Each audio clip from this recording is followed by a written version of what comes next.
Astaghfirullah. Assalamualaikum warahmatullahi wabarakatuh. Alhamdulillah wassalatu wassalamu ala Rasulillah wa ala alihi wa sahbihi wa mawalah wa la hawla wa la quwata illa billahi wa ba'du.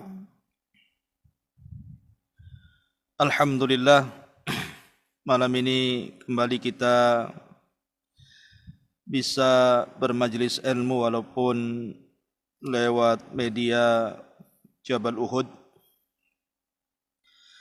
Dan malam ini kita akan membahas seorang tabi'in jalil,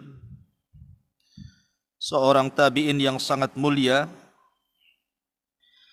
Dia adalah Muhammad ibnu Sirin rahimahullahu ta'ala.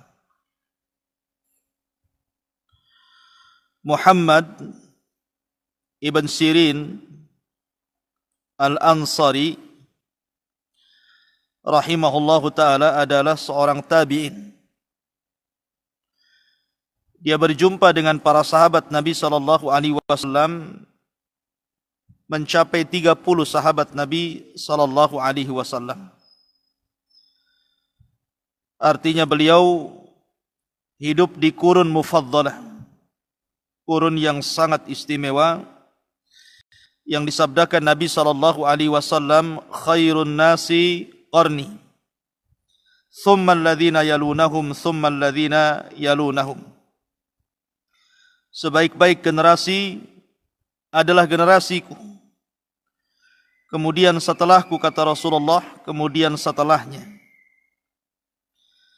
Jadi Ibnu Sirin hidup di zaman para tabi'in, generasi terbaik yang disabdakan Nabi SAW. Ibunya Ibnu Sirin adalah seorang budak, seorang jariyah,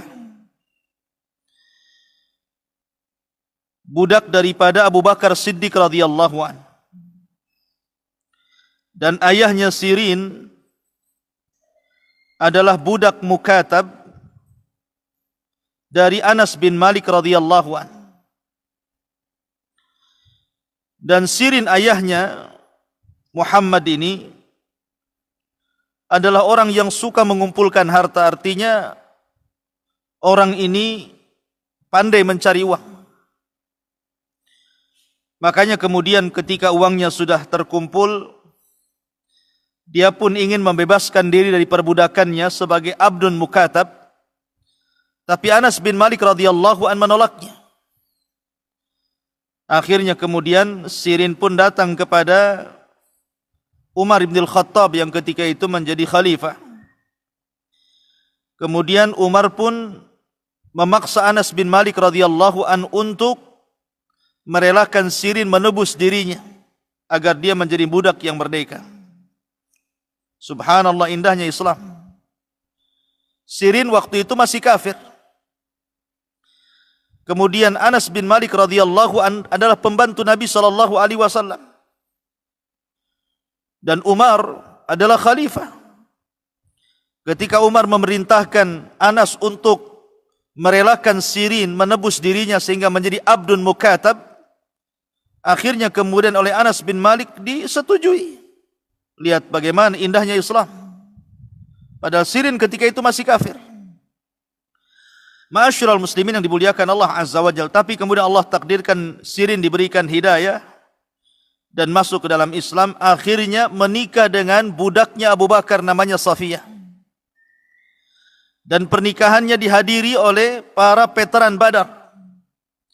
Dan Safiyah didandani oleh istri-istri Nabi sallallahu alaihi wa ala alihi wasallam.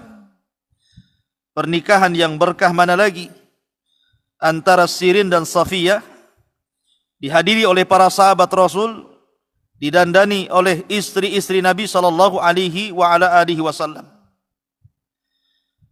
Lah, Sirin ini orangnya suka menikah. Jadi ayahnya Muhammad ibn Sirin ini suka menikah sehingga istrinya banyak. Makanya Muhammad ibn Sirin akhirnya punya saudara-saudara. Di antaranya saudara sebapanya adalah Anas ibn Sirin. kemudian Ma'bad ibn Sirin dan Hafsah ibn Sirin, kemudian Muhammad ibn Sirin. Subhanallah, empat-empatnya menjadi ulama. Baik Anas ibn Sirin, Ma'bad ibn Sirin, Hafsah ibn Sirin, Muhammad ibn Sirin, semua menjadi ulama. Yang perempuannya pun jadi ulama. Hafsah ibn Sirin. Ya, karena memang hidup fi baiti ilmin wa ibadatin wa wara'in wa zuhdin. Karena memang Muhammad ibn Sirin tumbuh di keluarga yang penuh dengan wara, zuhud, ibadah, dan penuh dengan ilmu. Karena memang berjumpa dengan para sahabat Nabi sallallahu alaihi wa ala alihi wasallam. Ma'asyiral muslimin yang dimuliakan Allah Subhanahu wa taala. Muhammad ibn Sirin ini termasuk akrannya Hasan al-Basri. Dan Hasan al-Basri ada pemimpin para tabi'in, walaupun Hasan al-Basri lebih tua 10 tahun dari Muhammad ibn Sirin, karena dia berjumpa dengan para sahabat itu 100 sahabat lebih. Tapi Muhammad ibn Sirin hanya 30 para sahabat, tapi itu sudah cukup mulia. Karena apa? Berjumpa dengan sahabat Nabi. Kemuliaan mana lagi? Berguru kepada sahabat Nabi sallallahu alaihi wa ala alihi wasallam, sehingga di antara guru-guru beliau mengambil sahabat dari Zaid ibn Thabit. Ma'ruf Zaid ibn Thabit. Kemudian Imran ibn Husain, kemudian Anas ibn Malik radhiyallahu an, kemudian Abu Hurairah radhiyallahu an, dan Abdullah ibn Zubair. Dan herannya adalah Abu Hurairah, murid-muridnya Abu Hurairah itu ratusan, tetapi orang yang paling asbat tentang riwayat Abu Hurairah radhiyallahu an dari jalur Muhammad ibn Sirin. Jadi riwayat yang paling sahih, yang paling asbat dari Abu Hurairah radhiyallahu an justru Muhammad ibn Sirin an Abi Hurairah radhiyallahu an. Dan di antara murid-muridnya ulama besar. Di sana ada Qatadah ibn Di'amah, Yunus ibn Ubaid, kemudian juga Mahdi ibn Maimun, kemudian juga Hisham ibn Hasan ibn Aun, Khalid al-Hadda, dan yang lainnya. Dan itu adalah ulama-ulama besar di zamannya. Ma'asyiral muslimin yang dimuliakan Allah Subhanahu wa taala. Di antara pujian para ulama disebutkan, di antaranya adalah dari Hisham ibn Hasan, dia mengatakan, haddatsani asdaq man adraktu minal bashar. Telah menceritakan kepadaku manusia yang paling jujur yang aku temui kala itu. Muhammad ibn Sirin, lihat, manusia yang paling jujur kala itu. Kemudian juga dikatakan oleh Muhammad ibn Sa'ad, kana thiqatan ma'munan, aliman rafi'an, faqihan, imaman, kathiral ilmi, wari'an. Kemudian beliau mengatakan, Ibnu Sirin adalah orangnya thiqah, orangnya amanah, orangnya alim, tinggi derajatnya, seorang faqih, seorang imam, banyak ilmunya, tetapi dia juga manusia yang paling wara'. Kemudian dikatakan oleh Amr bin Dinar, wallahi, dia bersumpah, ma ra'aitu mithla Tawus. Faqala Ayyub as-Sikhtiyani wa kana jalisan, wallahi law ra'a Muhammad bin Sirin lam yaqulhu. Amr ibn Dinar adalah penggemarnya Tawus. Tawus itu ulama yang paling wara', yang paling abid, yang paling alim. Nanti kita ceritakan siapa Tawus. Jadi Amr ibn Dinar ini memuji Tawus dan mengatakan, demi Allah aku tidak pernah melihat Tawus dalam wara'nya, dalam zuhudnya, dalam ilmunya. Ketika itu ada Ayyub as-Sikhtiyani di situ. Kata Ayyub as-Sikhtiyani mengatakan, demi Allah, kalau seandainya Amr bin Dinar melihat Muhammad Sirin, tentu dia tidak akan mengatakan seperti itu tentang Tawus. Karena apa? Karena Muhammad ibn Sirin lahu fadlun wal fadilah, memiliki keutamaan dan keistimewaan. Taib. Ma'asyiral muslimin yang dimuliakan Allah Azza wa Jalla. Ada satu kisah yang menarik, karena Ibnu Sirin ini pakarnya pentakwil mimpi. Jadi di antara sekian para ulama di zaman itu sampai hari ini, tidak ada yang mampu mentafsirkan mimpi sehebat Muhammad ibn Sirin. Memang pakarnya tafsir mimpi. Satu-satu ulama yang pakar dalam mentafsirkan mimpi. Tentu sekelas Muhammad ibn Sirin mentafsirkan mimpi tidak sembarang. Karena dia memiliki karamah seorang alim ulama besar di zamannya. Karena di zaman sekarang ini banyak orang yang terpengaruh dengan mimpi kemudian ditakwil sendiri atau ditakwil orang lain serampangan. Kadang-kadang gara-gara mimpi rumah tangga berantakan. Ada orang mimpi, dalam mimpinya kemudian dia selingkuh dengan tetangganya. Padahal mimpi itu. Kemudian diceritakan sama istrinya, ngamuk-ngamuk istrinya. Akhirnya bercerai akhirnya kan itu. Oh, rupanya selama ini kau selingkuh ya katanya. Padahal mimpi gitu kan. Ya. Makanya kenapa Nabi SAW melarang tidak boleh menceritakan mimpi buruk. Ya. Ma'asyiral muslimin yang dimuliakan Allah Azza wa Jalla, kalau mimpi baik enggak apa-apa. Dan sebelumnya juga para nabi dan rasul, mereka juga yang terkenal tukang mentafsirkan mimpi adalah Nabi Yusuf. Kemudian Nabi SAW juga demikian, sering setelah subuh biasanya beliau bertanya kepada para sahabatnya, mimpi apa kalian semalam?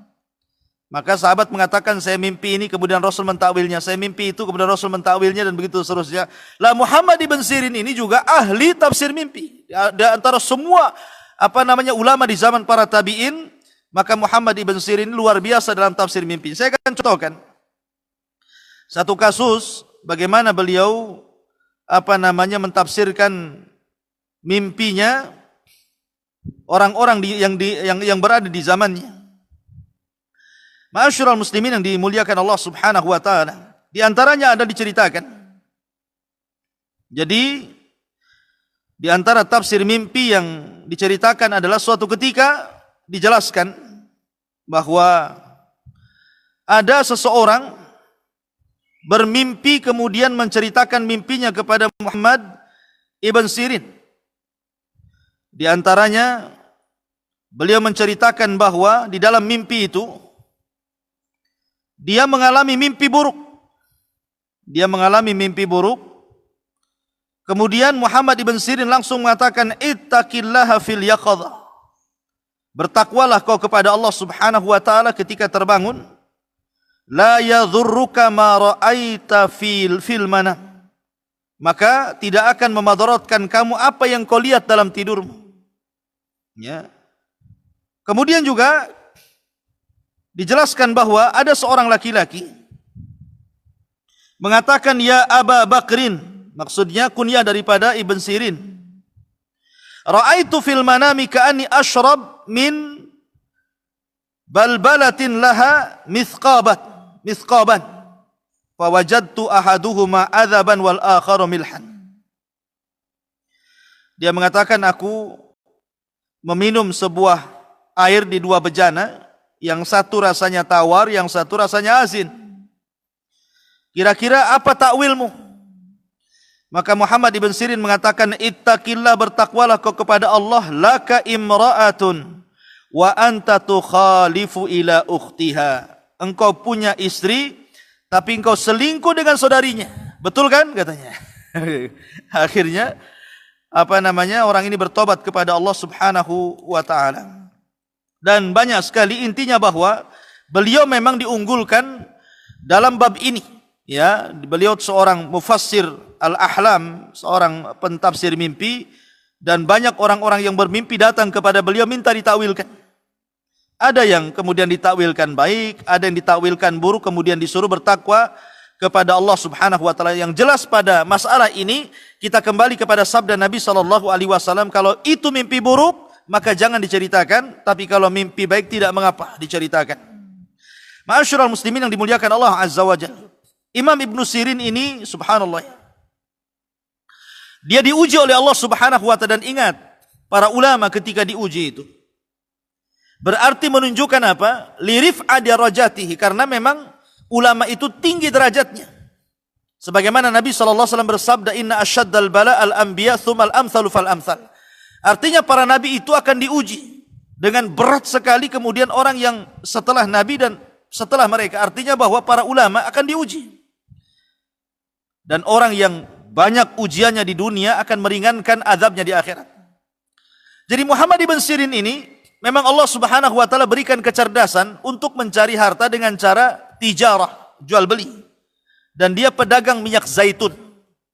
Jadi dia kaya dari menjual minyak zaitun. Jadi suatu ketika minyak zaitun ini dia modali dengan sangat besar. Jadi modalnya habis karena dia melihat ada peluang yang sangat besar. Dia habiskan modalnya untuk membeli minyak zaitun. Ketika itu Allah takdirkan, besoknya mau dijual itu minyak zaitun yang cukup banyak itu. Tiba-tiba dia melihat ada tikus masuk ke dalam minyak zaitun itu. Ya, minyak zaitun.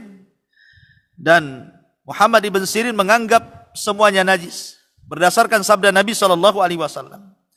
Karena kalau seandainya bangkai tikus itu jatuh kepada minyak yang jamad sifatnya, yang seperti yang minyak keras itu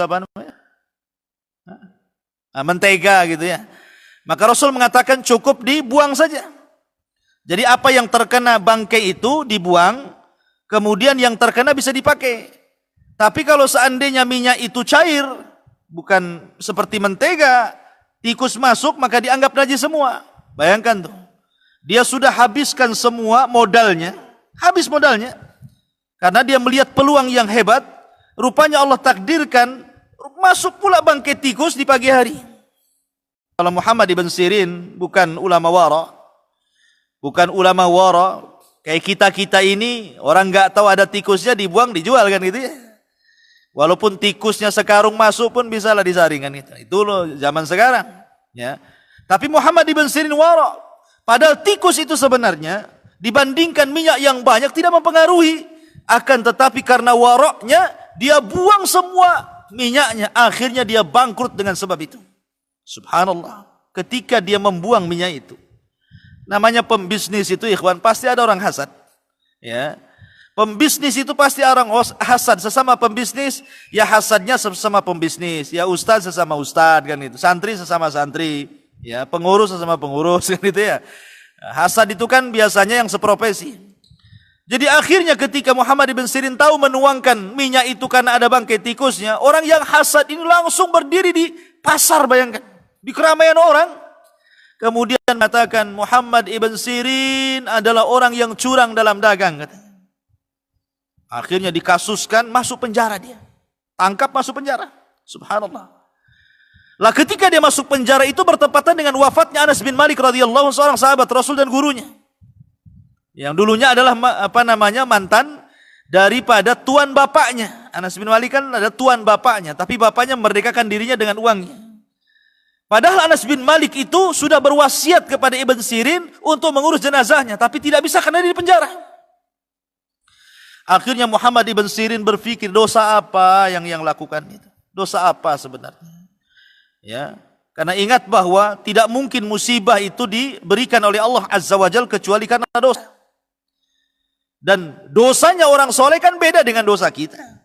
Bagi orang soleh itu dosa kecil dianggap dosa besar. Kalau kita dosa besar dianggap dosa kecil, kan gitu ya. Akhirnya dia teringat kasus 40 tahun yang silam. Kasus 40 tahun yang silam, ada orang yang pinjam duit sama dia, enggak mau bayar. Kemudian dia akhirnya marah dan mengatakan, ya muflis, pembohong. Padahal sebenarnya wajar ya, saya punya uang, kemudian dipinjam orang enggak bayar-bayar, saya marah. Kemudian saya katakan, pembohong. Apa salahnya kan begitu ya? Tapi bagi Muhammad ibn Sirin kata-kata seperti itu kasar.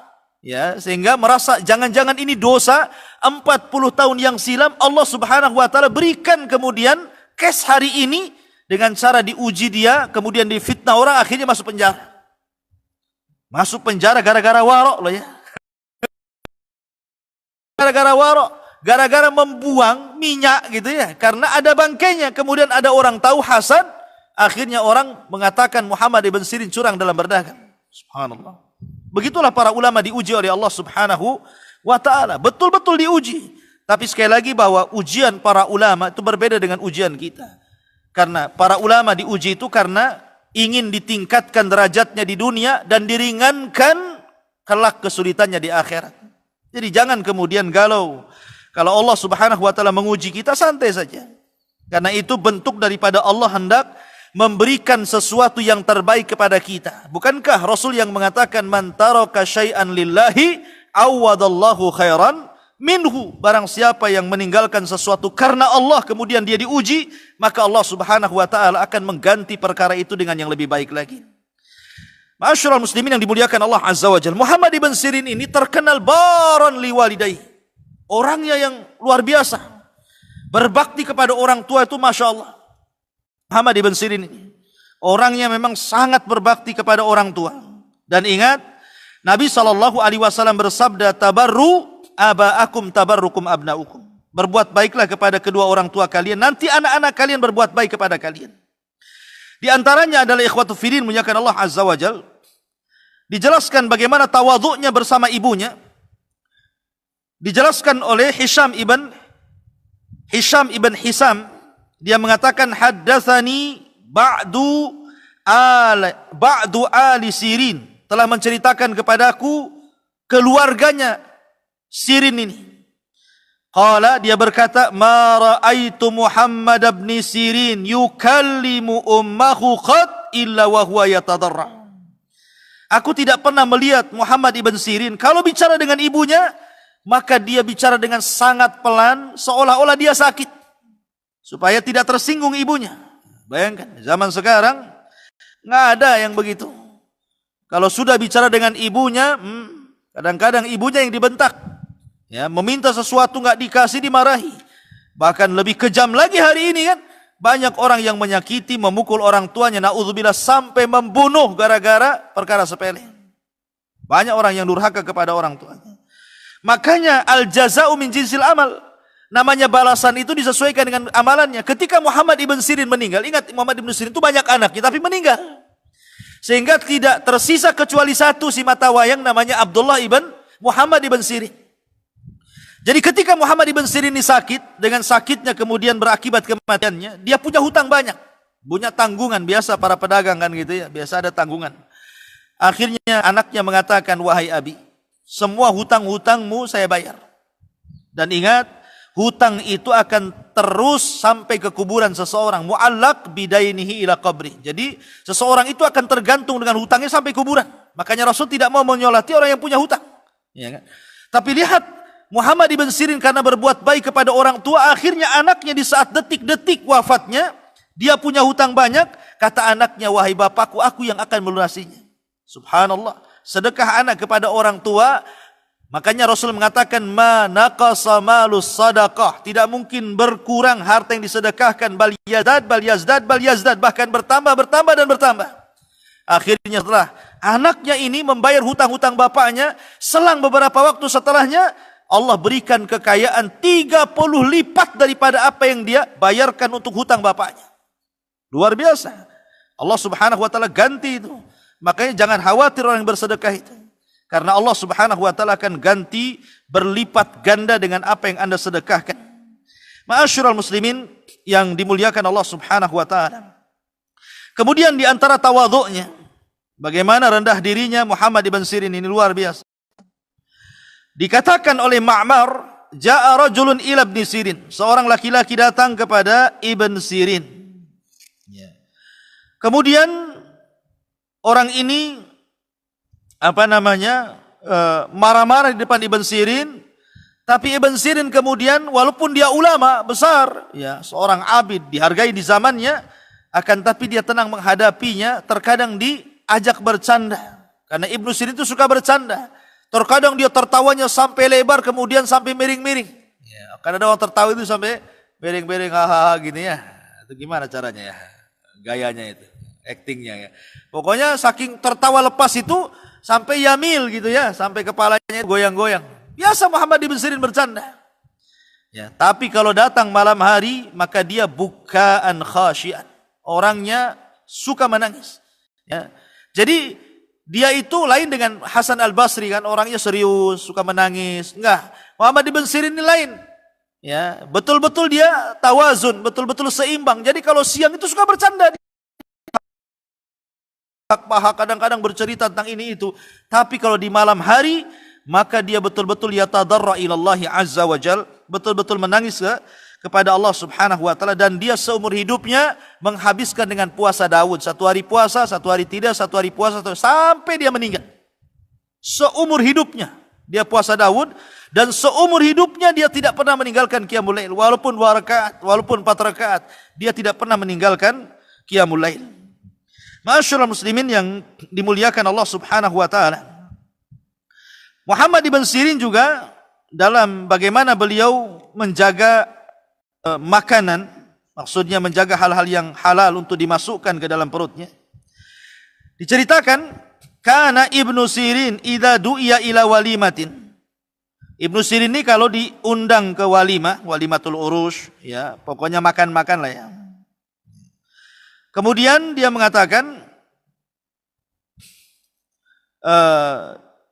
terkadang kemudian dia melihat orang tersebut dan mengatakan, inni akrah an ahmil hurra jawi ala ta'amin nas.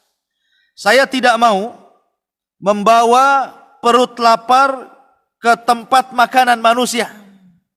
Jadi kalau diundang walimah dia makan dulu di rumahnya. Ya kan? Makan dulu di rumahnya, kemudian datang ke walimah kan sudah kenyang tuh, sehingga dia makan sedikit. Ya, jadi lain dengan kita, kalau kita kan haji mumpung ya. Memang kalau ada undangan pemanya malam hari itu dari pagi sudah nggak makan kita. Jadi kadang-kadang kita masuk ke walimah itu kadang-kadang habis piring itu. Ya, jadi jatah 3 orang kita makan 1 orang.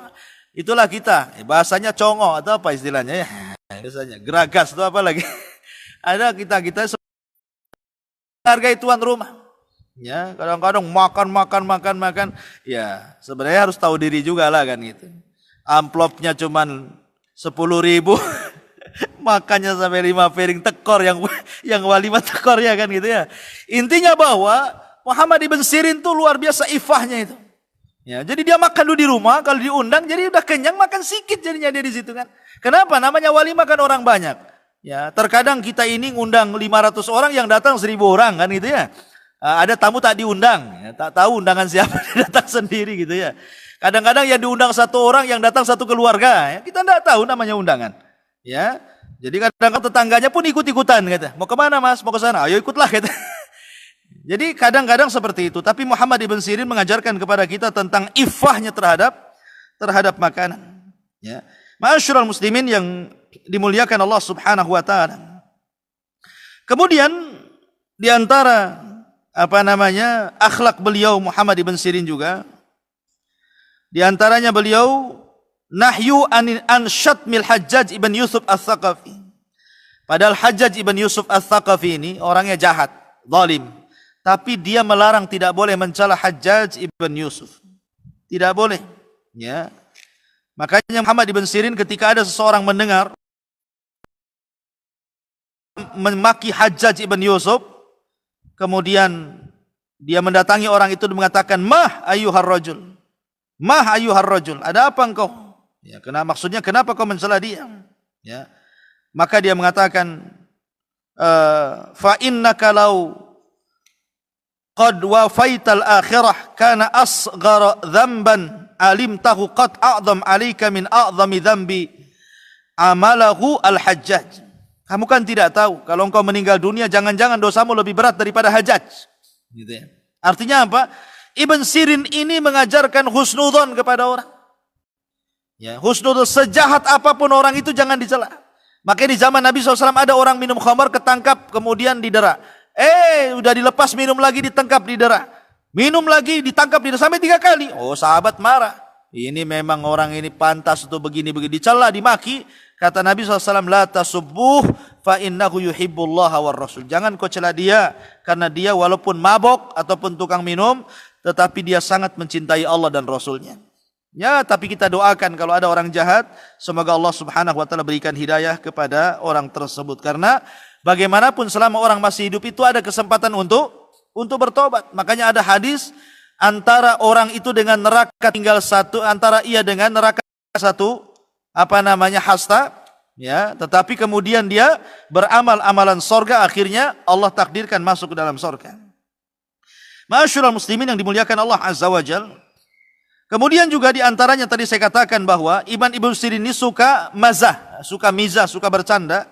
Dan itu dikatakan oleh Yusuf ibn Atiyah, Abu Sahal, dia mengatakan, Ra'aitu Muhammad ibn Sirin kana kathiral mizah wa kathiral dhahik. Lihat, beliau itu orangnya banyak bercanda dan banyak tertawa. Ya, banyak bercanda dan banyak tertawa. Jadi tidak masalah. Sekelas Muhammad ibn Sirin aja bercanda, masa tidak boleh orang bercanda? Tertawa, terbahak-bahak biasa, kan gitu ya. Selama sekali lagi dalam candaan itu tidak kemudian mencampur adukan kedustaan, apalagi berdusta atas nama Allah dan Rasulnya, apalagi sengaja kemudian dengan candaan itu mengejek orang, menghina orang, itu tidak boleh. Ya, karena ada orang-orang itu yang berprofesi itu membuat orang tertawa, tetapi kemudian candaannya itu penuh dengan dosa.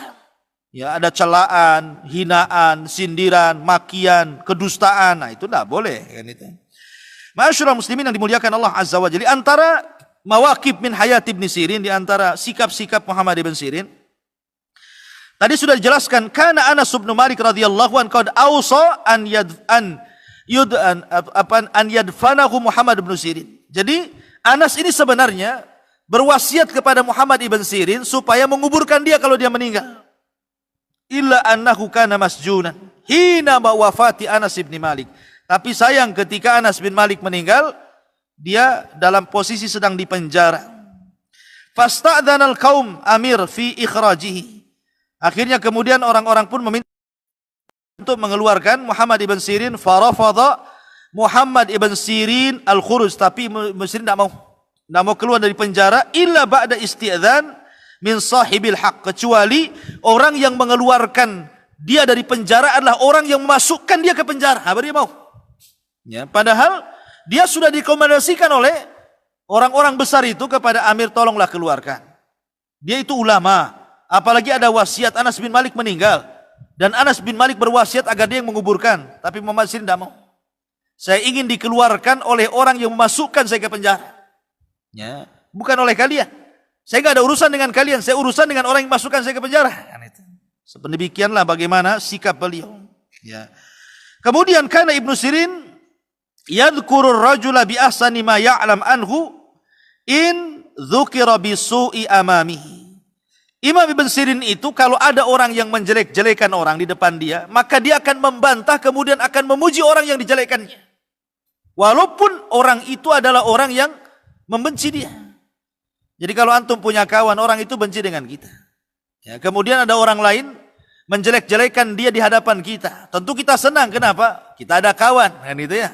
Tetapi Muhammad ibn Sirin tidak. Walaupun orang itu tidak suka dengan dia, kemudian ada orang menjelek-jelekan dia, tetap dia mengatakan jangan, dia itu orang baik, dia itu orang baik. Nah, bagaimana husnudzonnya beliau? Dan itu tidak bisa dilakukan oleh orang-orang tertentu kecuali orang yang hatinya bersih, ikhwan. Kemudian kana ya'khudhu Muhammad ibn Sirin bil amril awsaq fid din in uridalahu amraini. Maka Imam Ibn Sirin ini terkadang kalau pamannya ditawarkan dua perkara, maka dia selalu meminta pertimbangan kepada Allah Azza wa Jalla. Maka yang lebih mantap itulah yang kemudian dipilihnya. Dan ingat Muhammad Ibn Sirin, yadkhulu ila suq fi muntasafin nahari yadhkurullaha wa yusabbihuhu qailan innaha sa'atu ghaflatin nas. Pasar itu kan Rasul mengatakan jangan sekali-kali menjadi orang yang pertama masuk pasar, dan jangan sekali-kali menjadi orang yang terakhir keluar dari pasar, kata Rasulullah, kan begitu. Kenapa? Karena pasar itu tempatnya setan. Ya, disitulah bendera perang setan ditancapkan di pasar. Semua maksiat ada di pasar. Sebutkan maksiat yang tidak di pasar, ada semua. Orang datang ke dukun ada di pasar, orang pasang jimat ada di pasar, orang bertengkar ada di pasar, orang berdusta di pasar, orang namimah ada di pasar, orang hasad, dengki, semua ada di pasar. Ya kan? Makanya Rasul mengatakan seburuk-buruk tempat pasar seperti tempat masjid. Lah Muhammad ibn Sirin tidak mau dia datang ke pasar di awal, padahal dia seorang pedagang. Dia mengambil pada pertengahan siang. Sebelum dia masuk ke pasar, dia berzikir kepada Allah, dia bertasbih kepada Allah, kemudian dia mengatakan innaha sa'atu ghaflatin nas. Ini adalah saat-saat manusia lalai, karena bagaimanapun orang kalau sudah masuk pasar orang lalai.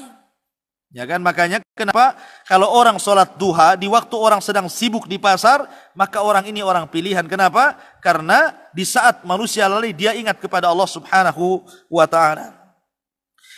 Ma'asyiral muslimin yang dimuliakan Allah Azza wa Jal, itulah Muhammad ibn Sirin. Adapun wafatnya disebutkan oleh Imam Zahabi rahimahullahu ta'ala, mata Muhammad ba'dal Hasan al-Basri. Adapun Muhammad ibn Sirin meninggal setelah Hasan al-Basri meninggal. Nah, disebutkan wafatnya itu bahwa ketika beliau wafat, beliau menasihati kepada anaknya. Karena kita tahu bahwa anaknya Ibn Sirin ini tidak banyak, ya, cuma satu, namanya Abdullah, yang lain meninggal. Jadi berkata Ibn Aun, kanat wasiyatu Muhammad bin Sirin li ahli, ketika itu dia kumpulkan keluarganya, dia panggil anaknya Abdullah, kemudian dia mengatakan an yattaqullaha wa yuslihu dzata bainihim wa an yuti'ullaha wa rasulah in kanu mu'minin wa awsahum bima awsa bihi Ibrahim alaihi salatu wassalam banihi wa Ya'qub ya bunayya innallaha astafa lakumuddin fala tamutunna illa wa antum muslimun. Jadi Muhammad ibn Sirin dikumpulkan tuh, sebelum meninggal dikumpulkan keluarganya, anak-anaknya. Kemudian wasiat yang pertama suruh bertakwa. Yang kedua, wasiat yang kedua jangan sampai ada pertengkaran di antara keluarga. Wasiat yang ketiga untuk mentaati Allah dan Rasulnya. Dan dia berwasiat persis seperti wasiat Ibrahim kepada putranya, wasiat Ya'qub kepada putranya.